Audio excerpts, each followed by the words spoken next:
여러분 아마 조남으로는 다 아시고 계시라고 믿습니다. 우리 한국교회 한국 청년들의 아마 로망이시라고 하시는 그 이찬수 목사님 저희 교회 방문하셨는데 정말로 축하드리고 환영해 드리고 싶은 마음이 많습니다.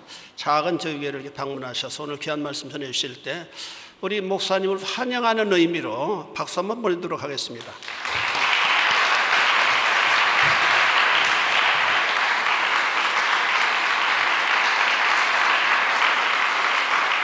반갑습니다.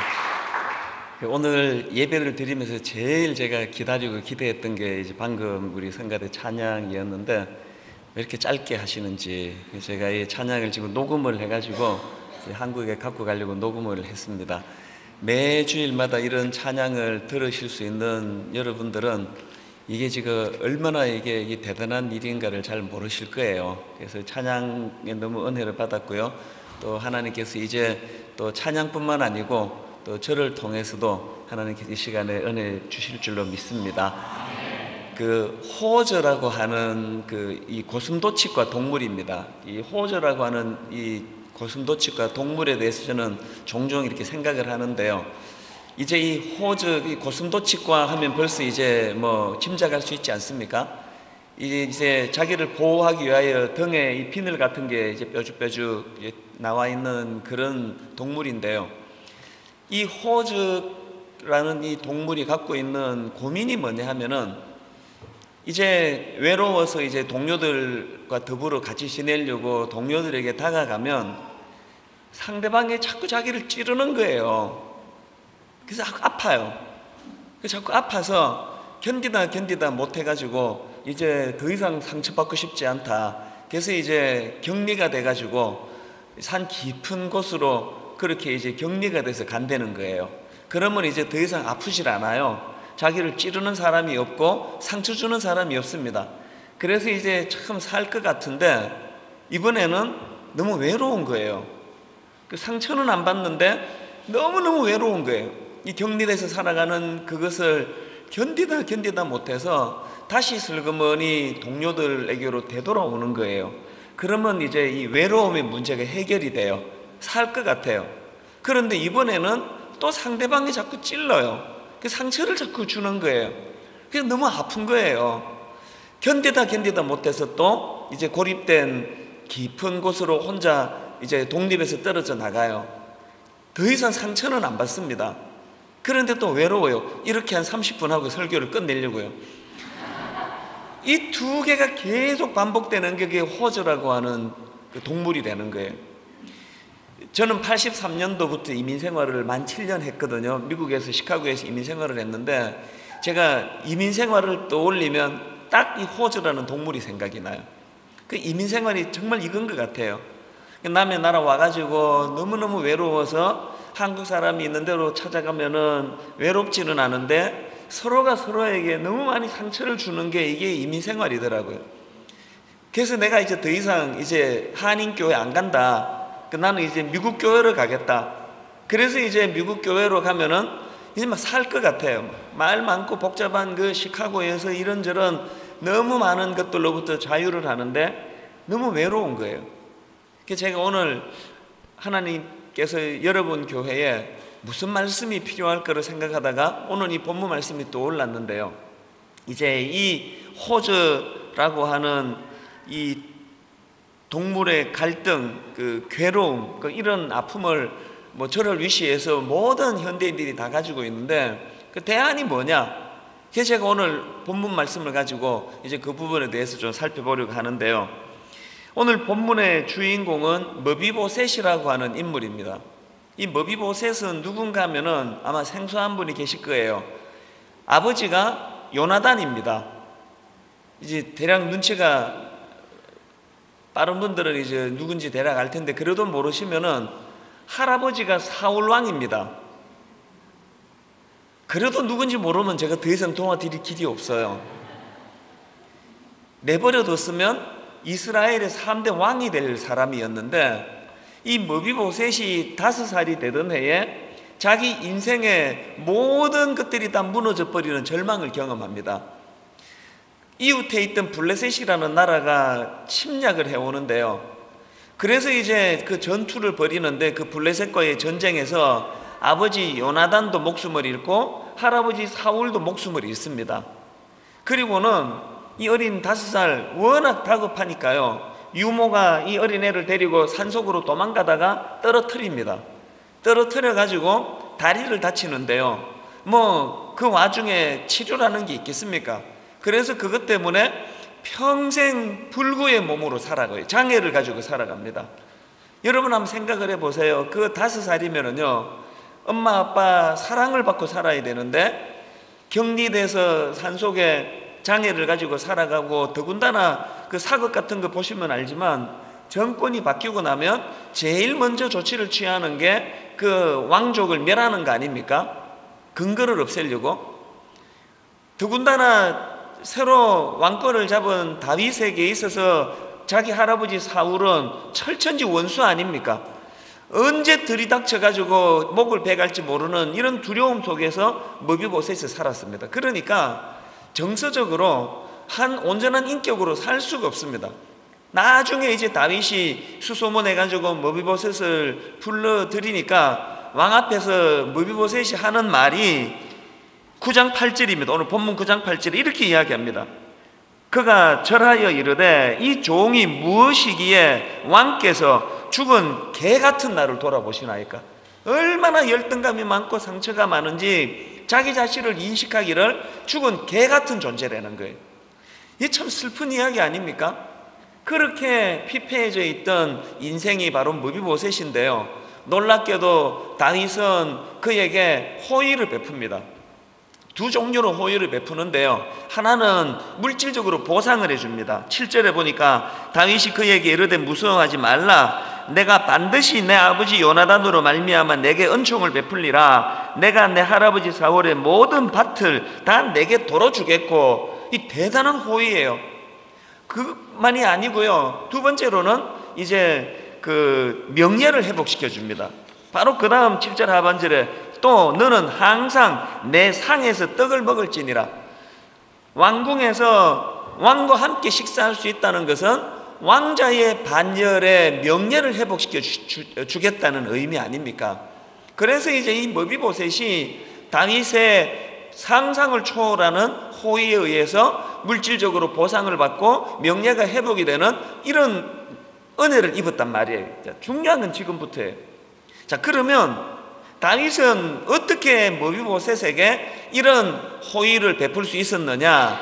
그것은요, 다윗이 가지고 있는 올바른 시선 때문이에요. 두 가지로 제가 이걸 설명할 수가 있는데, 자, 한번 생각을 해보세요. 이제 다윗 입장에서 머비보셋을 이제 불러들여서 딱 머비보셋을 보는데 그 머비보셋 모습에서 두 모습이 투영이 되어 있는 거예요. 한 모습은 누굽니까? 원수 할아버지 사울. 다윗 입장에서 사울은 상처의 대명사 아닙니까? 막 기분 좋게 지내다가 그 사람 얼굴을 떠올리면 불쾌해지는 그런 분 계시죠, 여러분? 다윗에게 사울이 그런 존재예요. 머비보셋을 딱 봤는데 꼴도 보기 싫은, 기억도 떠올리기 싫은 할아버지 사울의 모습이 있는 거예요. 그런가 하면은 머비보셋 안에 또 다른 한 모습이 있는데 너무너무 고마웠던 자기 아버지 요나단은 다윗이 절망적인 상황일 때 너무나 사랑과 우정으로 자기를 도와준 인물이에요. 머비보셋을 딱 봤는데 이 두 인물이 동시에 투영이 되어 있는 거예요. 그런데 다윗의 기함이 뭡니까? 다윗은 그 두 인물 가운데 사울을 취하지 않고 누구를 취합니까? 요나단의 모습을 취합니다. 무슨 근거냐고요? 자, 오늘 본문 7절을 한번 다시 보십시오.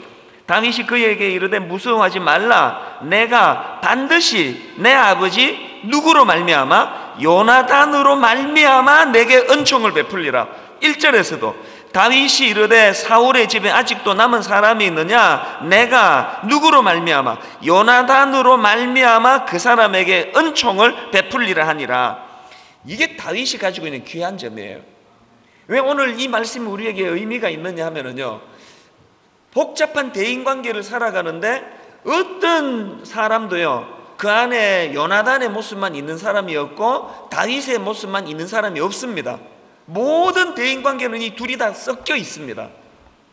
부부관계, 여기 지금 결혼한 지 한 20년 지나는데 자기 남편의 모습 속에 고마운 요나단만 있고 다윗은 저 못된 사울의 모습이, 자기에게 상처 준 사울의 모습이 하나도 없는 분 계세요?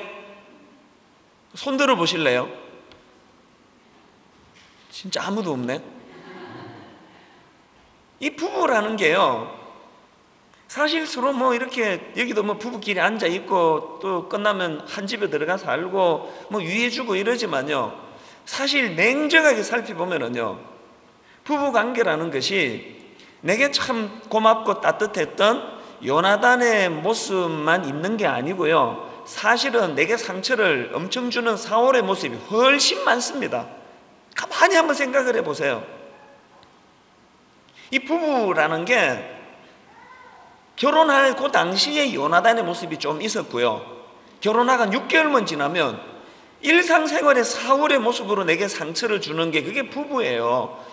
여기 남자 성도 중에 유난히 여성도에게 친절한 분 계실 거예요. 막 저기서 여집사님이 무거운 거 들고 가면은 막 뛰어가가지고 막 들어주면서 아 여자가 이런 거 들면 안 된다 그러고, 안 되기는 왜 안 됩니까? 요새 여자들이 힘이 얼마나 센데 막 그렇게 친절을 나 베풀어주고, 온 여성도 여집사님에게 저 김집사님은 혹은 저 이집사님은 정말 친절의 대명사야. 이런 사람들이요 예배 다 마치고 저녁에 집에 가서 자기 부인이 뭐 말이라도 건네면요 무뚝뚝하고 뚱한 목소리로 피곤하다 말 시키지 마라 그러고, 피곤하겠지, 하루 종일 남의 여자 물건 들어주고 그러느라고 피곤하겠죠. 온 동네 여자들에게 다 친절하면서 자기 아내에게 상처 주는 게 그게 남편 아닙니까? 그 아내도 마찬가지예요. 온 남의 남자들 앞에 저는 참 우리 집사람을 위시해서 여성도들은 이해를 할 수가 없어요.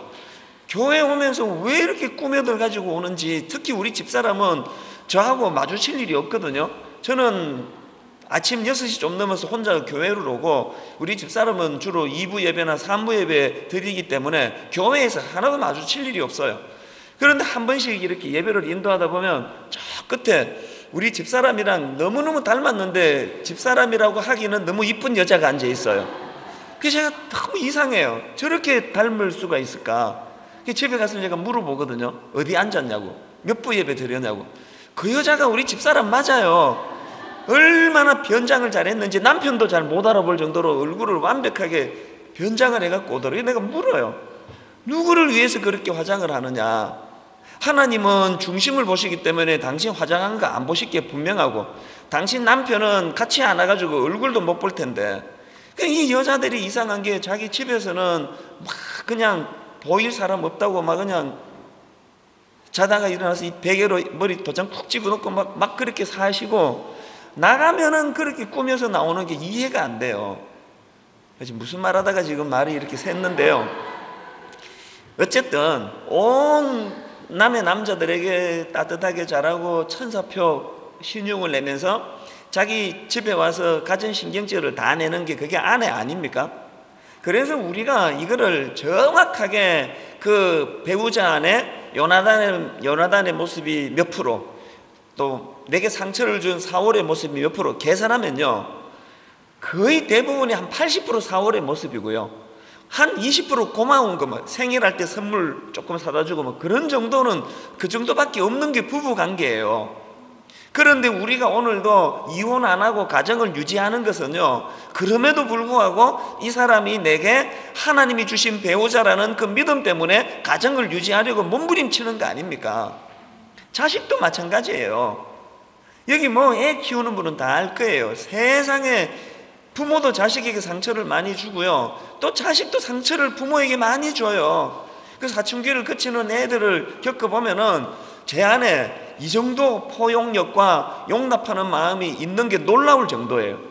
그러나 저는 한 번도 이 자식 이거 이제 내버려야 되겠다, 이거 사울 모습밖에 없다, 그리고 이 자식을 버려야 되겠다고 생각해 본 적이 없어요. 왜? 내 자식이니까 용납하는 마음이 내게 있더라고요. 오늘 하나님이 한국에서 저를 여기 보내주셔가지고 이 깨달음을 여러분에게 주시기 원하십니다. 교회에서 만나는 대인관계를 보면은요, 교회 역사가 깊으면 깊을수록 관계가 복잡해요. 미워하는 사람 많고 원수 맺는 사람 많고. 그런데 여러분이 냉정하게 상대방과의 관계를 저울질해 보면 거기에 내가 다윗과 같은 태도로 상대방을 대하지 않기 때문에 일어나는 거예요. 처음 여기 유학으로 와가지고 그 집사님이 배려해 주시고 도와주시고, 처음 여기에 지상사 대표 발령받아 왔을 때 얼마나 교회에서 따뜻하게 해주시고 했던 저 사람 안에 고마운 요나단의 모습이 90%고요. 어쩌다가 그 집사님이 내게 상처 한번 주면은 마음을 닫아버리는 게 그게 우리 아닙니까? 이게 공정하지 않다는 거예요. 저는 여러분 교회가 로마에서 제일 역사가 깊은 교회이기 때문에 이런 면에서 마귀가 더 많이 공격한다고 저는 생각합니다. 부부관계도 마찬가지예요. 오래 살아가면 살아갈수록 사랑 없이 무덤덤하게, 그래서 늘 떠올려지는 건 이 사람이 내게 상처 준 그 기억을 더 많이 떠올리게 되는, 이게 옳은 게 아니라는 것. 우리는 다윗에게 배워야 되는 게 뭡니까? 다윗에게 배워야 되는 것, 다윗은 머비보셋 안에 요나단의 모습도 있고 고마운 요나단의 모습과 못된 사울의 모습이 있을 때 다윗은 그 중에서 누구의 모습을 취했다고요? 요나단의 모습을 취해서 머비보셋에게 호의를 베풀었다는 것. 이걸 여러분 삶에 어떻게 적용할 거냐? 부부관계, 또 고부간의 며느리와 시어머니 관계, 부모와 자식 간의 관계, 또 교회에서 목사님과 성도들 관계, 성도와 성도들 관계. 오늘 이 다윗의 모습에서 하나님 주시는 메시지가 있을 줄로 저는 믿습니다. 그러면 또 하나, 다윗에게 참 건강한 시선이 있는데요. 다윗이 어떻게 머비보셋에게 그런 호의를 베풀 수 있었나? 다윗은 머비보셋의 모습 속에서 하나님 은혜의 시선으로 머비보셋을 보았다는 거예요. 자, 3절을 한번 보십시오. 왕이 이르되 사울의 집에 아직도 남은 사람이 없느냐? 내가 그 사람에게 하나님의 은총을 베풀고자 하니라. 자, 여러분 지금 다윗이 머비보셋하고 자기 사이에 누구를 개입시킵니까? 하나님을 개입시켜요. 이게 너무너무 중요한 거예요. 다윗이 이 훈련이 너무 잘된 사람이에요. 예를 한번 들어볼까요? 우리 잘 아는 사무엘하 16장에 보면은 다윗 일생의 위기를 만나요. 그 못된 그 아들 압살롬이라는 아들이 권력에 눈이 어두워가지고 쿠데타를 일으켜요. 있을 수 없는 짓을, 패륜을 저지릅니다. 아버지 목에 칼을 들이대요. 얼마나 비참하겠습니까? 다윗이 그 절망적인 상황에서 목숨을 부지하겠다고 도망을 가는데, 왕궁을 피해 도망을 가는데, 이때 그 시므이라고 하는 아주 못된 인간이 나타나요. 그가 도망가는 다윗 귀에다 대고 얼마나 상처되는 말을 퍼부어 대는지요. 자, 한번 보시겠습니다. 사무엘하 16장 5절 6절입니다. 다윗 왕이 바후림에 이름에 거기서 사울의 친족 한 사람이 나오니 게라의 아들이요 이름은 시므이라. 그가 나오면서 계속하여 저주하고 다윗과 다윗 왕의 모든 신하들을 향하여 돌을 던지니 시므이가 저주하는 가운데 이와 같이 말하니라. 피를 흘린 자여, 사악한 자여, 가거라 가거라. 사울의 족속의 모든 피를 여호와께로 내게로 돌리셨도다. 자, 머리로 지금 이 장면을 상상을 해보세요. 안 그래도 지금 자기가 다윗이 죽을 지경인데 시므이라는 인간이 저 건너편에서 소리를 지르면서 저주를 퍼붓는 거예요. 너까지 거는 저주받아 마땅하다. 이 비루한 자식아, 막 욕을 퍼부어 대니까요. 왜 그렇게 했냐 보니까 성경에 보니까 이 시므이가 사울왕 가문의 사람이에요. 정권이 바뀌고 나니까 다윗이 권력이 힘이 있을 때는 찍소리도 못하고 숨어지대던 시므이가 다윗이 권력을 잃어버리니까 득달같이 나타나가지고 그런 식으로 모욕을 퍼붓고 있는 거예요. 다윗의 신하들이 도망가다가 워낙 다급한 상황에도 저거는 용서할 수가 없다고 격분해가지고 왕에게 이렇게 이야기합니다. 다윗 왕이시여, 내가 저 인간 목을 잘라버리겠습니다. 여러분, 그랬더니요 다윗이 놀라운 반응을 보여줍니다. 뭐라고 이야기하느냐? 10절을 보세요. 왕이 이르되 스루야의 아들들아 내가 너희와 무슨 상관이 있느냐. 그 다음 들어보세요. 그가 저주하는 것은 여호와께서 그에게 다윗을 저주하라 하심이니 내가 어찌 그리하였느냐 할 자가 누구겠느냐. 지금 여러분, 다윗은요 그 저질 심의를 맞상대하지 않고 그 저질 심의와 자기 사이에 누구를 개입시킵니까? 하나님을 개입시키고 있다는 사실이에요.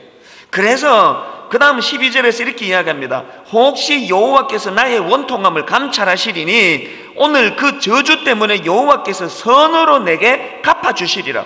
이 10절과 12절을 모아보니까 다윗이 지금 그런 절망적인 상황에서 자기 상처에 소금을 뿌려대고 있는 심의를 맞상대하지 않고 그 심의와 자기 사이에 하나님을 개입시켜서 두 갈래로 이야기를 해요. 저 심의가 자기를 향해 퍼부어대는 저 저주 속에 내가 하나님 앞에서 돌아볼 게 없는지를 살펴보는가 하나, 그리고 또 하나는 뭐예요? 내가 억울하다면, 내가 아무 잘못도 안 했는데 저 인간이 내게 저주를 퍼부으면 하나님이 저 저주를 축복으로 바꾸어 주실 거라는 거예요. 이민교회가 왜 저질 비슷하게 돼가는지 아십니까?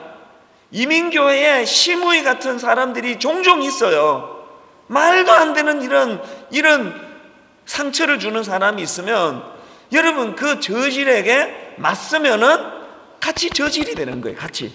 그래서 저질 진흙탕을 뒹굴다 보니까 세상 사람들이 보면 그 교회가 완전히 저질 교회가 돼버려요.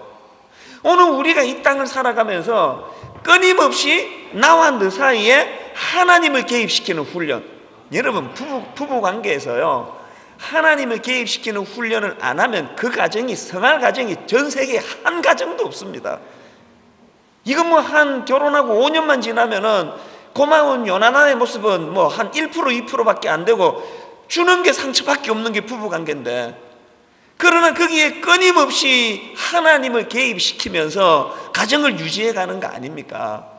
상대방이 변화받아서 가정이 회복될 꿈도 꾸지 마세요. 인간은요 나이가 들어가면 들어갈수록 탐욕과 저질스러워져 가는 게 그게 인간 아닙니까? 그렇기 때문에 여러분 가정이 정말 온전하게 회복되기를 원하면 그 남편과 그 아내와 나 사이에 하나님 개입시키는 훈련을 해야 돼요. 요셉 보세요. 그 형제들이 또 저질 아닙니까?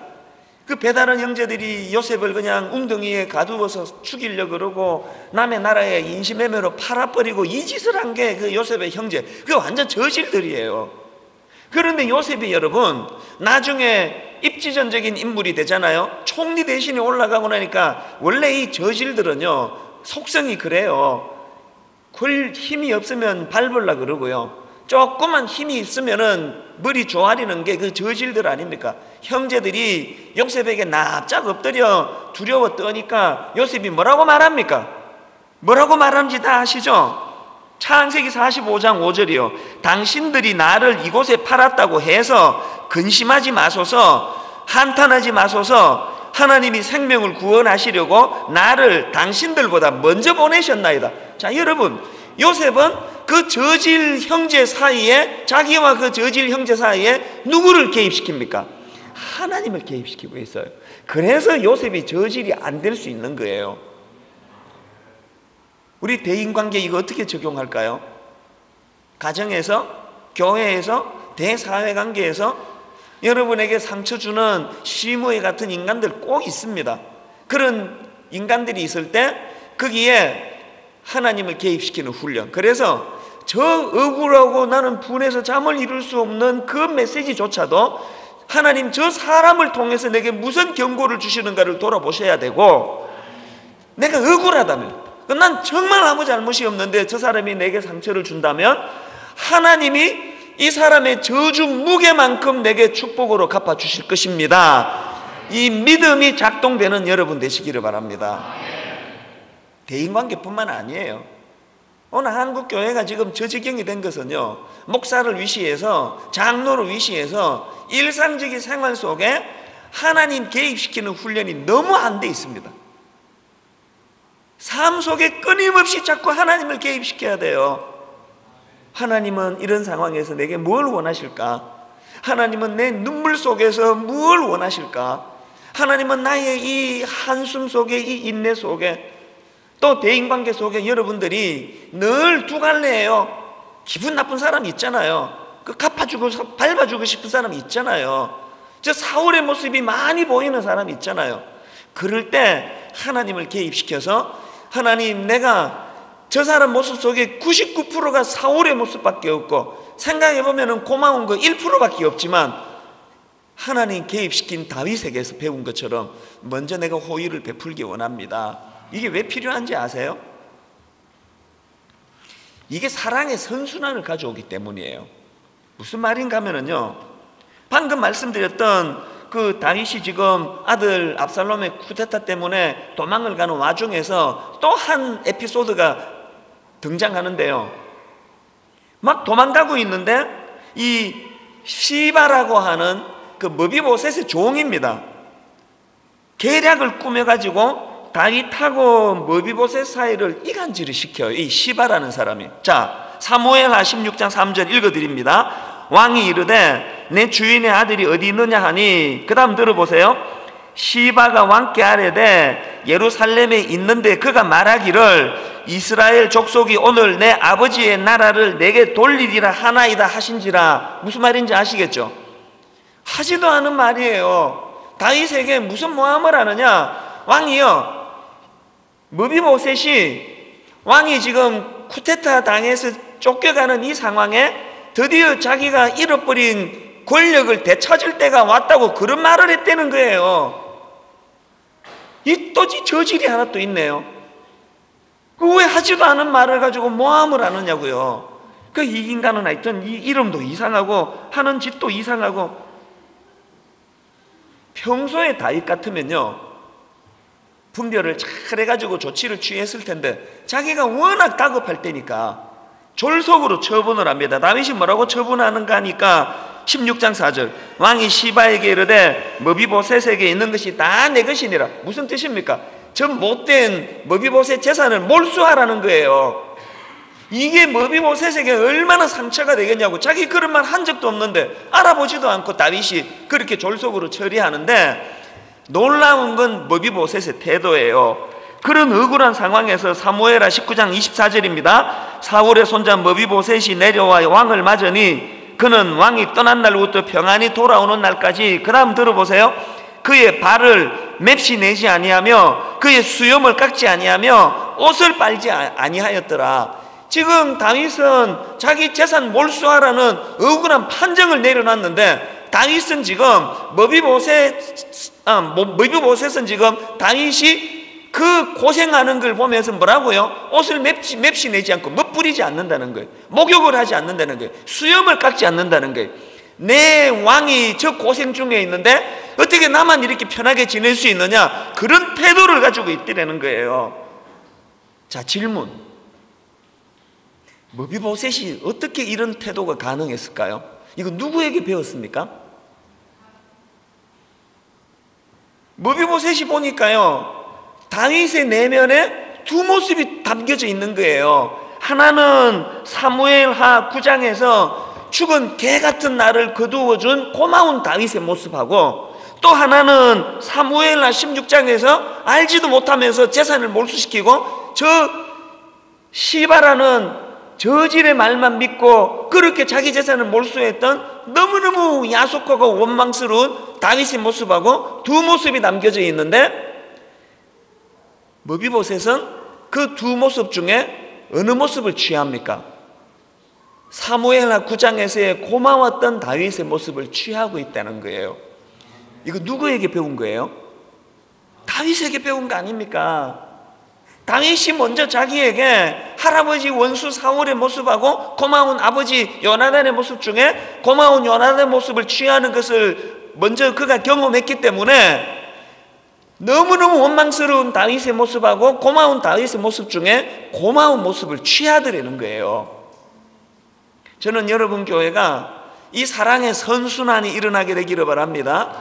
내가 먼저 원한과 원망의 고리를 끊고 그것이 상대방을 감동시켜서 상대방도 사랑의 선순환이 일어나도록, 오늘 불행하게도 한국 교회는 분노와 울분의 악순환이 계속됩니다. 여러분, 오늘 여러분 사이에 무슨 복잡하고 관계적인 호저 때문에 상처를 주고받는 일인지 저 잘 모르지만 오늘 성령님이 여러분에게 은혜 주셔서 은혜 받는 여러분이 먼저 그 고리를 끊기를 원합니다. 마음의 상함을 가지고 되갚아주고 그 사람은 내게 더 큰 상처로 되갚아주고 이 악순환이 계속되는 고리를 끊어낼 때 하나님 은혜의 선순환이 일어나게 될 줄로 믿습니다. 이게 가능하기 위해서는요, 어떻게 해야 되느냐? 세 가지 간단하게 정리하고 말씀을 마무리하러 가는데, 이 일이 가능하기 위해서 꼭 해야 되는 첫째, 교회는 이 사랑의 선순환의 훈련 장소라는 걸 기억하셔야 돼요. 내 본능에 맡겨두는 데가 아닙니다. 훈련해야 돼요. 기도, 무슨 기도합니까? 큐티, 뭘 가지고 묵상합니까? 뜬구름 잡는 것 갖고 가지 마시고요, 하나님, 이 교회 안에 사랑의 선순환을 훈련하기 원합니다. 아버지, 내가 먼저 다윗이기를 원합니다. 그래서 내가 먼저 다윗일 때 저 상대방이 사울이 아니라 머비보셋으로 돌아오기를 원합니다. 여러분, 이 남의 나라 와가지고 비즈니스 같이 서로 협력하고 서로 상의하고 서로 교환하고 서로가 서로를 유익하게 하고 그래야 되는 거 아닙니까? 서로 축복하고 그렇게 살아야 되는 거 아닙니까? 모든 그동안의 이 울분과 분노의 악순환이 오늘 다 끊어지는 기적이 일어나기를 바랍니다. 그런가 하면은 두 번째로, 여러분, 그것이 가능하기 위해서 성령의 능력을 구해야 된다는 거예요. 이거 100번 설교해도 아무 소용없어요. 깨닫는데 능력이 없기 때문에 안 되는 거예요. 그래서 우리는 성령의 능력이 필요합니다. 제가 이게 지금 2주차인데요 오늘 새벽에도 저는 3시 반에 일어났습니다. 새벽마다 일어나가지고 한국교회 때문에 가슴이 아프고 분당 우리 교회를 생각하면서 많은 생각을 하는데요, 이번에 갖고 온 책 중에서 갈보리 언덕이라고 하는 그 얇은 책을 갖고 와서 새벽에 읽는데, 저자가 거기에요, 열왕기하 6장에 나오는 엘리사 선지자의 생도 이야기를 해요. 아시죠? 그 생도가요, 도끼를 가지고 나무를 찍는데 그만 그 도끼 머리가 물에 빠져버렸어요. 그 갈보리 언덕이라는 책에서 저자가 오늘날의 무능하고 무기력한 크리스찬들을 뭐라고 말하는가 하니까, 오늘 우리의 꼴이요, 도끼 머리가 지금 물속에 빠져버렸는데 나무로 된 도끼 자루 들고 지금 나무를 패고 있는 형국이라는 거예요. 아무리 도끼 머리를 자루를 가지고 나무를 패는데 찍혀지지가 않는 거예요. 이거 왜 안 찍히지? 이게 이러고 있는 게 오늘 우리의 모습이에요. 강단에서 여러분 정답을 안 가르쳐줘서 그렇게 못 삽니까? 도끼 머리가 필요한 거예요. 내 윤리, 내 도덕, 내가 가지고 있는 교양, 내가 가지고 있는 가정교육의 힘, 이거 도끼 자루예요. 도끼 자루를 가지고 100번 나무를 휘둘러 보세요. 안 찍혀요. 물에 빠져버린 도끼 머리, 성령의 이는 힘으로도 되지 아니하고 능으로도 되지 아니하고 오직 여호와의 신으로 되느니라. 여러분, 교회 안에 도끼 머리 되시는 성령님이 회복되기를 바랍니다. 이게 인간이 나와서 찬양하고 다 성악 전공했으니까 이렇게 찬양 잘하는 거 아닙니까? 인간이 나와서 반주도 보니까 이게 보통 솜씨가 아니네요. 그 전공한 거 맞죠? 딱 들으면 알아요 벌써. 찬양도 대단하고 또 우리 목사님 얼마나 말씀이 좋으시겠습니까?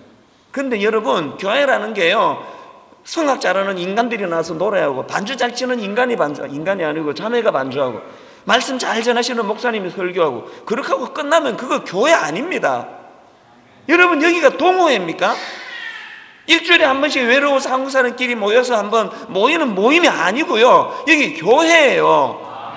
교회가 교회 되기 위해서는 하나님 없이는 설명할 수 없는 일이, 역사가 나타나야 되는 거예요. 여러분 안에 그런 일이 나타나고 있으리라고 믿습니다. 내 힘으로 할 수 없었는데 불끈불끈 용서할 수 있는 힘이 나타나게 하시는 분, 도끼 자루로는 용서 안 됩니다. 성령님을 구하시는 여러분 되시기를 바랍니다. 마지막 세 번째로 교회에서 필요한 게 뭘까요? 그 은혜에 대한 감격이에요. 감격.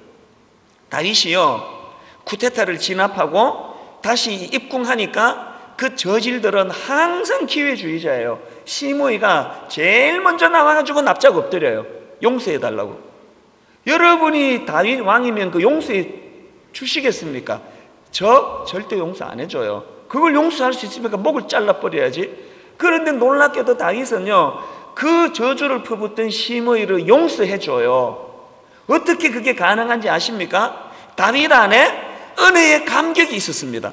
내버려뒀으면 자식에게 목이 배임당하고 자식에게 쿠데타 당해 죽을 인생을 다시 복귀시켜 주시는 그 하나님 은혜, 그 하나님 은혜의 감격이 너무 크니까 내가 이런 은혜를 받았는데 이거 하나 용서하지 못하겠냐고. 우리 안에 왜 용서가 안 나오는지 아세요? 은혜 못 받아서 그래요. 그 뭐 받은 게 있어야 힘을 쓰죠. 여러분이 하나님 앞에 은혜를 구해야 돼요. 아버지, 내 삶 속에 하나님 없이는 설명할 수 없는 많은 일들이 일어나기를 바랍니다. 제가 우리 집사람하고 20몇 년을 살아가면서요, 처절하게 발견한 게 그거예요. 그 여자는요, 결혼하기 전이나 지금이나 늘 그렇게 살아왔어요. 100번 이야기해서 고치는 거 없고요, 100번 달라지는 거 없어요. 그냥 그렇게 살아왔어요.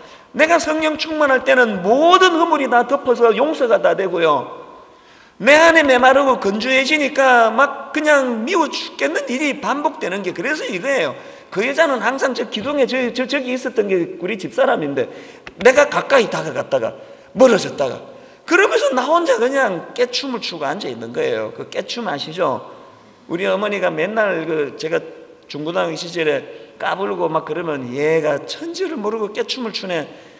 왜 그렇게 말하는지 궁금하면 오늘 예배 마치고 집에 가서 후라이팬 벌겋게 달궈가지고 깨 한 줌 한번 올려보세요. 그게 깨춤이에요. 상대방 탓하지 마세요. 그 여자는요, 그 남자는 총각 때부터 원래 그랬던 사람이에요. 모릅니까 여러분이? 내가 성령 충만하고 내가 은혜가 넘쳐날 때는 그 허물 많은 상대방 가까이 다가가서 그를 포용하고 껴안아줄 힘이 생기는 거고요, 성령의 감격이 사라지고 나면 이혼하고 싶은 마음이 불끈불끈 솟아나는 거예요. 저는 여러분 안에 하나님 은혜의 감격이 회복되기를 바랍니다. 가슴이 터질 것 같고, 날 구원해 주신 하나님 예수 그리스도의 십자가를 통하여 자격 없는 나를 이 자리까지 인도해 주신 그 은혜의 감격에서 눈물을 흘린다 할 때 세상에 용서하지 못할 사람이 아무도 없습니다. 결론을 맺으러 갑니다. 저는 사실 네덜란드의 한 교회에서 부흥의 요청을 받아가지고요, 그 집회 끝나고 서울 들어가려고 했어요.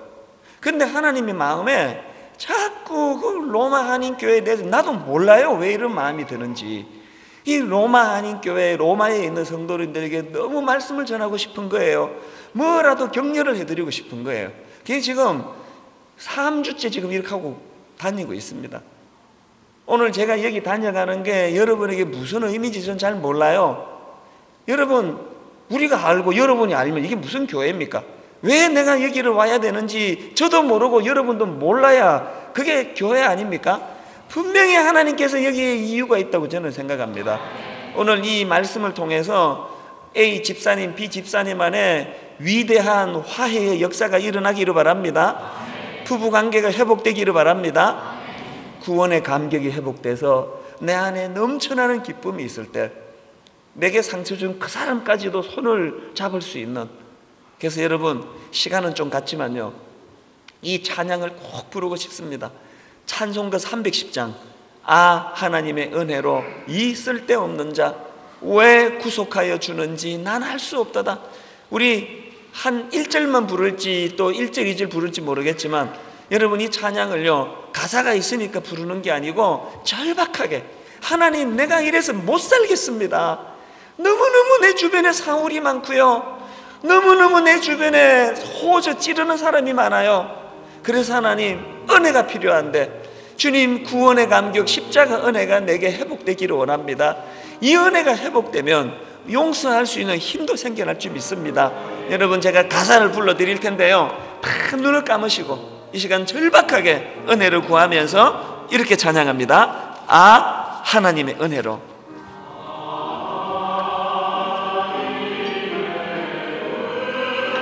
이 쓸데없는 자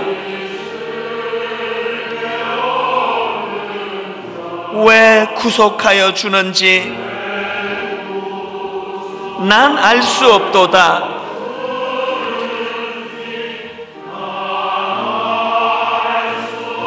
그러나 내가 아는 한 가지, 내가 믿고 또 의지하며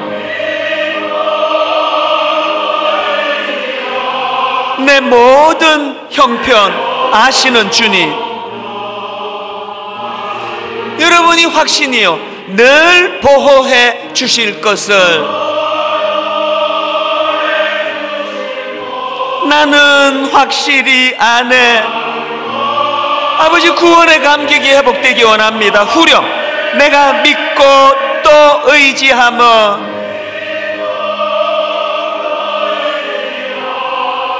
내 모든 형편 아시는 주님, 늘 보호해 주실 것을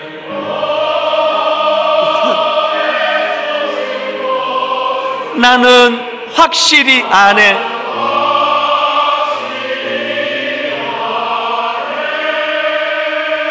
이 시간 조용히 반주를 들으시면서 한번 한 1분, 한 2분, 여러분 지금 호저 같은 딜레마에 빠져 있는 분 계시죠?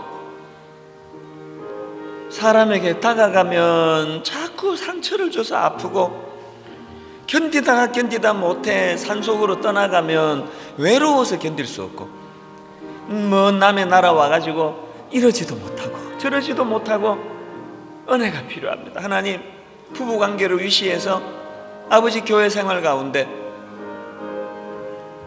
다윗처럼 저 사람 안에 못된 사울의 모습도 보이고 고마운 요나단의 모습도 보일 때 아버지, 요나단의 모습을 취할 수 있는 능력 주시기 원합니다. 하나님, 저를 여기 왜 보내셨는지 모르지만 오늘 어떤 한 성도님에게 십자가의 감격의 회복이 필요한가 봅니다. 하나님, 그 감격의 회복이 되어 넉넉히 손을 내밀 수 있는 은혜 주신다면 사랑의 선순환이 일어날 줄 믿습니다.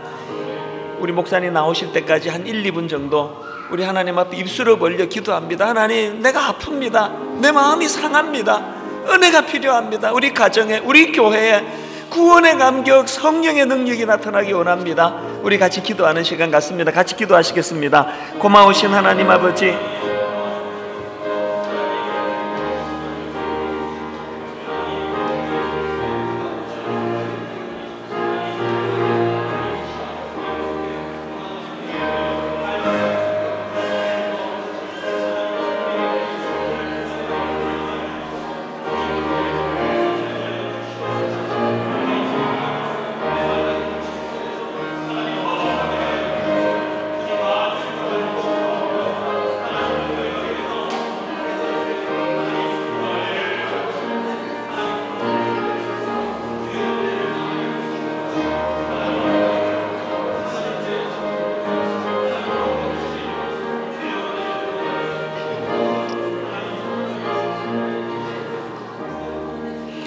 하나님 아버지, 흘러 이 로마 땅까지 왔습니다. 아버지 하나님, 교민 숫자가 많지 않고 여러 가지로 불편한 생활을 감수하면서 지내고 있는데 하나님, 가장 힘들고 어려운 것 대인관계입니다. 아버지, 내게 상처 주는 사람이 많고 내게 아픔을 주는 호저와 같은 사람이 많습니다.